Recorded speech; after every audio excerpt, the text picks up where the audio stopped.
नमस्कार विद्यार्थी मित्रांनो, मी प्राध्यापक मोहन पवार, पवार कोचिंग क्लासेस जालना या यूट्यूब चॅनलवर आपल्या सगळ्यांचे खूप खूप स्वागत. विद्यार्थी मित्रांनो, आज आपण जॉमेट्रीचा जो 5वा चॅप्टर आहे, 5th चॅप्टर आहे, ज्याचं नाव आहे कोऑर्डिनेट जॉमेट्री, आज आपल्याला सुरुवात करणार आहोत. चला तर आज आपण चर्चा करूयात कोऑर्डिनेट जॉमेट्री. बघा, चॅप्टर नंबर 5 कोऑर्डिनेट जिओमेट्री. आपण टायटलला जर समजून घेण्याचा प्रयत्न केला तर आपल्या लक्षात यायला पाहिजे कोऑर्डिनेट जिओमेट्री. जिओमेट्री म्हणजे भूमिती आणि कोऑर्डिनेट याचा अर्थ होतो मराठीमधून निर्देशक भूमिती. म्हणजे कोऑर्डिनेट जिओमेट्री याचा अर्थ होतो निर्देशक भूमिती. आता निर्देशक म्हणजे काय हा एक प्रश्न येतो. कोऑर्डिनेट 9th स्टँडर्ड मध्ये आपण ग्राफिकल मेथडने काही इक्वेशन पण सॉल्व्ह केले होते आणि काही ग्राफ सुद्धा आपण बघितले होते, ज्यामध्ये पॉइंट सुद्धा प्लॉट कसे करायचे, एक्स ऍक्सिस वाय ऍक्सिस कशा पद्धतीने येतो, त्यानंतर पॉइंट येतात. पॉइंट आला म्हणजे त्याला दोन गोष्टी येतात, एक एक्स कोऑर्डिनेट आणि एक वाय कोऑर्डिनेट. मग तिथला जो कोऑर्डिनेट आहे तर तो आहे कोऑर्डिनेट, तिथून तो जनरेट होतो. आता भूमिती म्हणजे काय, जिओमेट्री म्हणजे काय? भूमिती याचा अर्थ असा होतो आकृत्यांचा अभ्यास करणारं शास्त्र. सोपे आणि सरळ भाषेत समजून घ्यायचं झालं तर याचा अर्थ भूमिती म्हणजे काय, जिओमेट्री म्हणजे काय, तर आकृत्यांचा अभ्यास करणारं शास्त्र. मग आता आकृत्यांचा अभ्यास करताना तुम्हाला माहिती असेल, ट्रायंगल्स असतील, क्वाड्रिलॅटरल्स असतील, सर्कल असतील, राईट. यानंतर पेंटॉन असेल, ऑक्टॉन असेल, बरोबर, पॉलिगॉन असेल, यांचा स्टडी आपण करतो. आता आपण ट्रिगोनोमेट्री मध्ये बघितलं, ट्रिगोनोमेट्री बघितला, सिमिलॅरिटी बघितला, सिमिलर ट्रायंगल्स बघितले म्हणजे आकृत्यांचा अभ्यास केला.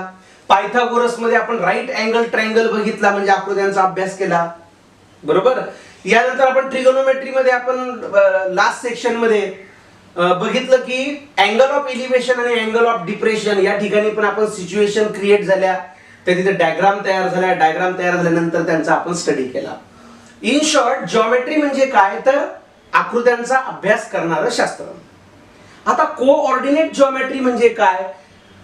आपण ज्या आकृत्यांच्या बाबतीत बोललो म्हणजे ट्रायंगल्स असतील, क्वाड्रिलॅटरल्स असतील, लाईन्स असतील, पॉइंट्स असतील, रे असतील, तर यांचा अभ्यास करायचा आहे आपल्याला. याच्या अगोदरही केलाय आपण, पण ह्या आकृत्या आपल्याला प्लेन मध्ये न घेता म्हणजे एका प्रतलात न घेता आपल्याला आता ग्राफ पेपरवर रिप्रेझेंटेशन येणार आहे. मग ग्राफ पेपरवर जेव्हा त्याचं रिप्रेझेंटेशन येतं तेव्हा आपण त्यांना कोऑर्डिनेट जिओमेट्री म्हणजे आकृत्यांचा अभ्यास, आकृत्यांचाच अभ्यास करायचा, पॉइंटचा अभ्यास करायचा, लाईनचा अभ्यास करायचा, साइडचा अभ्यास करायचा, ट्रायंगलचा अभ्यास करायचा, क्वाड्रिलॅटरलचा अभ्यास करायचा, पण ग्राफिकल मेथडने. म्हणजे त्याचं रिप्रेझेंटेशन आपल्याला ग्राफ बुकवर, ग्राफ पेजवर घ्यायचं आहे. त्याला आपण, त्या प्रेझेंटेशनला आपण म्हणतो कोऑर्डिनेट जिओमेट्री. ठीक आहे. तर बघा, कोऑर्डिनेट जिओमेट्री मध्ये आपण एक ग्राफ पेपर आहे तुमचा, बरोबर. अर्थातच तुम्हाला ग्राफ पेपर या अगोदरही बघितला आहे, याची गरजही लागणार आहे. तर सगळ्यात पहिलं की आपण काय करतो, या सिच्युएशन मध्ये काय करतो, एक लाईन ड्रॉ करतो ग्राफ पेपरवर आणि एक आडवी अशी लाईन ड्रॉ करतो. तर ही जी लाईन आहे याला म्हणतो आपण एक्स ऍक्सिस आणि उभी जी आहे त्याला म्हणतो आपण वाय ऍक्सिस, बरोबर आहे. यानंतर यांचं जे इंटरसेक्शन आहे तो आहे ओरिजिन, ज्याला आपण ओ पॉइंट म्हणतो किंवा ओरिजिन म्हणतो, आरंभ बिंदू म्हणतो आपण इथे. यानंतर या ओरिजिन पॉइंट पासून किंवा इंटरसेक्शन पॉइंट पासून जेव्हा आपण या डायरेक्शनने राईट हँड साइडने जातो तेव्हा एका एका सेंटीमीटरवर आपण पॉइंटिंग करतो, राईट. आपण ते मागच्या स्टँडर्ड मध्ये बघितलं, असे आपण सगळ्या बाजूने काय करतो, एक एक सेंटीमीटरवर असे पॉइंटिंग करून घेतो.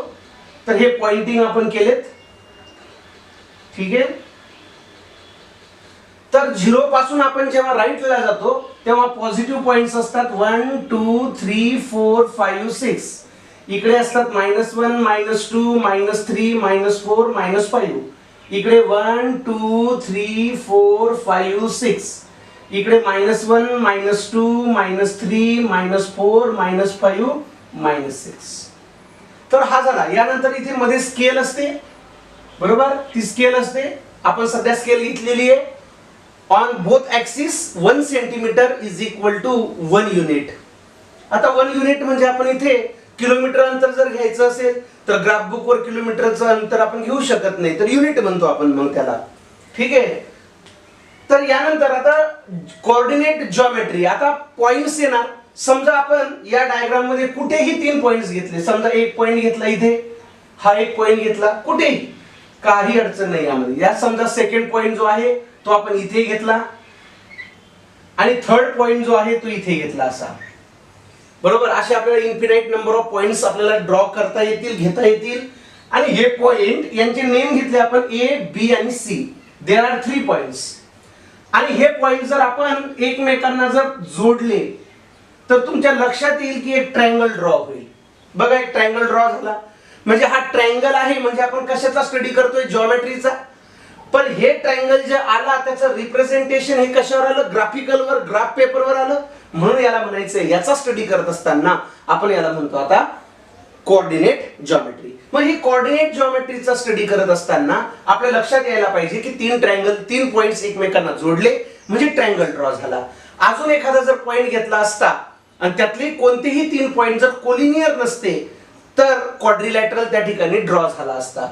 तर ह्या 3 पॉइंटला आपण एकमेकांना जोडलं म्हणजे ट्रायंगल तयार झाला. आता तुम्हाला प्रश्न पडला की याचा कशाचा अभ्यास करायचा आपल्याला. तर बघा, आपण इथे जर समजा मी तुम्हाला A आणि B मधलं डिस्टन्स जर विचारलं, लक्षात घ्या आता प्रॅक्टिकल नॉलेज मध्ये आणि तुम्हाला थिअरेटिकल नॉलेज मध्ये आता इथे डिफरन्स लक्षात येईल. मला सांगा, समजा मी तुम्हाला जर पॉइंट, आता इथे काय झालं, तुम्हाला ग्राफ दिसतोय, तुम्ही ग्राफ ड्रॉ केला, तुम्ही पॉइंट घेतले, ते एकमेकांना जोडले, त्याचा ट्रायंगल तयार झाला. आता मी सांगा, या कंडिशन मध्ये मी जर तुम्हाला A आणि B या 2 पॉइंट मधलं डिस्टन्स विचारलं, मी जर विचारलं की A आणि B या 2 पॉइंट मध्ये किती डिस्टन्स आहे किंवा ट्रायंगल ABC च्या AB या साइडची लेंथ किती येते, असा जर मी तुम्हाला क्वेश्चन विचारला तर तुम्ही काय करणार? सरळ तुम्ही स्केल घेणार आणि स्केलने हे डिस्टन्स मोजून बघणार. सिमिलरली BC मोजून पाहणार, सिमिलरली AC मोजून पाहणार. आणि हे अगदी बरोबर आहे आणि शक्य पण आहे. ठीक आहे. पण मी जर तुम्हाला समजा आता ग्राफ आहे तुम्हाला म्हणून डिस्टन्स मोजता आलं, पण इमॅजिन करा की मी जेव्हा तुम्हाला ग्राफ दाखवणार नाही, जेव्हा मी तुम्हाला पॉइंट दाखवेल डायरेक्ट A, B आणि C. समजा A चे कोऑर्डिनेट 5,7 आहे, म्हणजे A हा पॉइंट कुठे आहे? In the first quadrant. तुमच्या सगळ्यांना माहित असायला पाहिजे की ज्यांचे कोऑर्डिनेट प्लस प्लस असतात ते फर्स्ट क्वाड्रंट मध्ये असतात. ज्यांचे कोऑर्डिनेट मायनस, पहिला मायनस आणि दुसरा प्लस असतो तो सेकंड क्वाड्रंट मध्ये येतो. ज्याचे कोऑर्डिनेट मायनस मायनस असतात तो थर्ड क्वाड्रंट मध्ये येतो. आणि ज्यांचे कोऑर्डिनेट प्लस मायनस येतात ते फोर्थ क्वाड्रंट मध्ये येतात. बरोबर. अजून एक महत्त्वाची गोष्ट आहे, ज्यांचा कोऑर्डिनेट कोणता तरी एक कोऑर्डिनेट 0 येतो तो पॉइंट क्वाड्रंट मध्ये येत नाही. बरोबर आहे. समजा तुम्ही जर म्हटलं की सर 5,0 हा पॉइंट कुठे येईल, तर 5,0 हा पॉइंट फर्स्ट, सेकंड, थर्ड आणि फोर्थ कुठेच येणार नाही, कारण याचा एक कोऑर्डिनेट 0 आला. म्हणजे कोणता तरी एक कोऑर्डिनेट जर 0 असेल तर असा पॉइंट हा ऍक्सिस वर येतो, म्हणजे एक्स ऍक्सिस किंवा वाय ऍक्सिस. अजून एक गोष्ट लक्षात घ्या, जर समजा एखाद्या पॉइंटचा वाय कोऑर्डिनेट 0 असेल, लक्ष द्या नीट, वाय कोऑर्डिनेट 0 असेल तर असा पॉइंट एक्स ऍक्सिस वर येतो. आणि ज्या पॉइंटचा 0,3 हा पॉइंट जर म्हटला तर या पॉइंटचा एक्स कोऑर्डिनेट, पहिला कोऑर्डिनेट 0 आहे, म्हणजे हा पॉइंट डेफिनेटली वाय ऍक्सिस वरच यायला पाहिजे. म्हणजे एक्स ऍक्सिस आणि वाय ऍक्सिस तुम्हाला कळालं असेल, दोन्ही पैकी एक कोऑर्डिनेट जर 0 असेल तर असा पॉइंट क्वाड्रंट मध्ये येत नाही, तर असा पॉइंट ऍक्सिस वर येतो. अजून एक प्रश्न असा आहे, सर दोन्ही पॉइंट जर 0 आले तर असा पॉइंट दोन्ही ऍक्सिस वर येतो, म्हणजे असा पॉइंट कोणता आहे? हा ओरिजिन. 0,0 आणि हा कुठे ऑन द बोथ ऍक्सिस, हा एक्स ऍक्सिस वर पण आहे आणि वाय ऍक्सिस वर पण आहे. कळलं सगळ्यांना? आता माझा प्रश्न असा होता की मी जर तुम्हाला आता ग्राफ दाखवला नाही, बरोबर, आता मी तुम्हाला ग्राफ दाखवला त्यामुळे तुम्हाला मी विचारलेल्या प्रश्नांची उत्तरे मोजून देता आली. पण इमॅजिन करा की आपल्याकडे आता काहीच नाहीये, ग्राफ बुक नाहीये, काहीच नाही. मी तुम्हाला फक्त पॉइंट दिला. पहिला पॉइंट आहे 5,7, दुसरा पॉइंट आहे -3,2 आणि सी हा पॉइंट आहे -1 -2. बरोबर. मग मला सांगा हे पॉइंट आता ग्राफ बुक नाहीये, लक्षात ठेवा ग्राफ नाहीये. आपल्याला फक्त मी तुम्हाला 3 पॉइंट दिले आणि आता प्रश्न विचारला what is the length or distance between AB, length of AB is equal to what is the length of segment AB. Similarly what is the length of BC is equal to what, and what is the length of AC or CA, both are same, is equal to what. हे 3 question जर तुम्हाला विचारले तर मला सांगा काय करावं लागेल तुम्हाला? काय करावं लागेल? 2 गोष्टी कराव्या लागतील. पहिली गोष्ट, हे सगळे पॉइंट जे आहेत 5, 7, -3, 2, -1, -2 हे पॉइंट आपण काय करू शकतो? ग्राफ पेपरवर लिहू शकतो. म्हणजे ग्राफ पेपरवर रिप्रेझेंटेशन आपण या पॉइंटचं देऊ शकतो. म्हणजे पहिला पर्याय काय आहे तुमच्याकडे? तुम्ही ग्राफ बुक घेणार, त्या ग्राफ पेजवर तुम्ही एक्स ऍक्सिस वाय ऍक्सिस करणार, पॉइंट करणार, ते पॉइंट रिप्रेझेंट करणार, त्यांना एकमेकांना जोडणार आणि स्केलच्या मदतीने ते डिस्टन्स मोजून बघणार. बरोबर, हा झाला पहिला पर्याय. पण मी तुम्हाला आता या चॅप्टर मध्ये अशा आयडिया सांगणार आहे. मी जर हाच प्रश्न तुम्ही मला विचारला तर मी तुमच्यासारखा ग्राफ बुक वर जाऊन ग्राफ काढणार नाही. म्हणजे तुम्हाला कळालं असेल की या ठिकाणी आपण प्रत्येक ग्राफ बुक वर हे पॉइंट तुम्हाला घ्यावे लागतील, ते जोडावे लागतील, मोजून पाहावे लागतील. पण मी तुम्हाला म्हणतो की असं न करता सुद्धा आपल्याला फॉर्म्युला यूज करून आपल्याला या दोघां पॉइंट मधलं डिस्टन्स काढता येतं. अजून एक गोष्ट तुमच्या लक्षात आली असेल, मी जर P हा पॉइंट घेतला, P चे कोऑर्डिनेट घेतले समजा 50,15, Q पॉइंट चे कोऑर्डिनेट घेतले समजा 30,13 आणि R पॉइंट घेतला मी -17 -11. तर तुमच्या लक्षात आला असेल की या पॉइंट्स मध्ये आता जर तुम्ही ग्राफ बुक मध्ये गेले आणि तिथे जर पॉइंट रिप्रेझेंट करायचा प्रयत्न केला तर तुमच्या लक्षात येईल की 50 हा पॉइंट तुम्हाला सहजासहजी त्या ठिकाणी आणता येणार नाही. बरोबर आहे. यापेक्षाही मोठे पॉइंट असले तर मग काय करणार? लक्षात आलं? म्हणजे प्रत्येक वेळेस ग्राफिकल रिप्रेझेंटेशन देणं हे काही शहाणपणाचं ठरत नाही, अर्थात मूर्खपणाचं ठरतं. मग आपल्याला डिस्टन्स फॉर्म्युला जर माहिती असेल तर त्यापेक्षा अजून मोठा शहाणपणा नक्कीच होणार नाही. त्यामुळे आपण डिस्टन्स फॉर्म्युल्याचं महत्त्व तुमच्या लक्षात आलं असेल. आता आपण डिस्टन्स फॉर्म्युल्यावर चर्चा करू. XY प्लेन मध्ये जर आपण एखादा पॉइंट घेतला कुठेही on the x axis, on the Y axis, on the any quadrant, on the both axis, कुठेही, मी तुम्हाला पहिल्या सिच्युएशन सांगितल्या त्यात कुठेही या स्पेस मध्ये कुठेही 2 पॉइंट आहे. आता आपण असं कन्सिडर करू की कुठेतरी एक A नावाचा पॉइंट आहे, A नावाचा पॉइंट कुठेतरी. त्याचे मी पॉइंटिंग वगैरे घेतले नाही त्यामुळे मला तर सांगता येणार नाही आता कुठे उतरला. समजा x चे कोऑर्डिनेट आहेत x1, y1. आता हा पॉइंट आहे म्हणजे याला कोऑर्डिनेट असणार ना कुठला तरी, तर त्याचा कोऑर्डिनेट आपण x1, y1 असा कन्सिडर करू.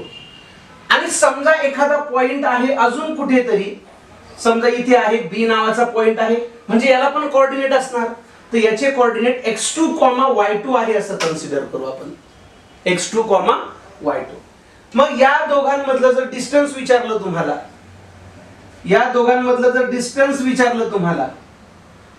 बरोबर, पण एक लक्षात घ्या, जो पॉइंट कोणी जर सांगितलं की हे 2 पॉइंट आहे, नुसते नाव सांगितले P आणि Q हे 2 पॉइंट आहे, सांगा त्यातलं डिस्टन्स. P आणि Q हे नुसते नाव सांगून जमणार नाही, त्यांचे कोऑर्डिनेट, पहिल्याचा कोऑर्डिनेट काय आहे आणि दुसऱ्या पॉइंटचा कोऑर्डिनेट काय आहे हे सांगणं गरजेचं आहे. मग x1, y1 हा पहिला कोऑर्डिनेट आणि दुसऱ्या पॉइंटचा कोऑर्डिनेट आहे x2, y2. मग या 2 पॉइंटचे जर आपल्याला कोऑर्डिनेट माहित असेल तर आपल्याला या ग्राफचा उपयोग न करता या दोघांमधलं डिस्टन्स काढता येतं. म्हणून आज आपल्याला डिस्टन्स फॉर्म्युला तुमच्या नोटबुक मध्ये नोट करायचा आहे तुम्हाला. Distance formula. Distance formula. आता हा डिस्टन्स फॉर्म्युला कसा आहे? Let A in bracket x1, y1 and b in bracket x2, y2. समजा a चे कोऑर्डिनेट x1, y1 आणि b या पॉइंटचे कोऑर्डिनेट x2, y2 आहेत. तर आपल्याला असं लिहिता येतं by distance formula, distance of a, b म्हणजेच काय? Length of EB. दोघांचाही अर्थ एकच होतो. ए आणि बी या दोन पॉइंट मधलं डिस्टन्स म्हणजेच काय? AB या सेगमेंटचं distance. Both are same. Distance of a, b is equal to length of AB. तर कसं काढायचं? Is equal to under root x2 minus x1 whole square plus y2 minus y1 whole square. Again is equal to under root in first bracket x2 minus x1 whole square plus y2 minus y1 whole square.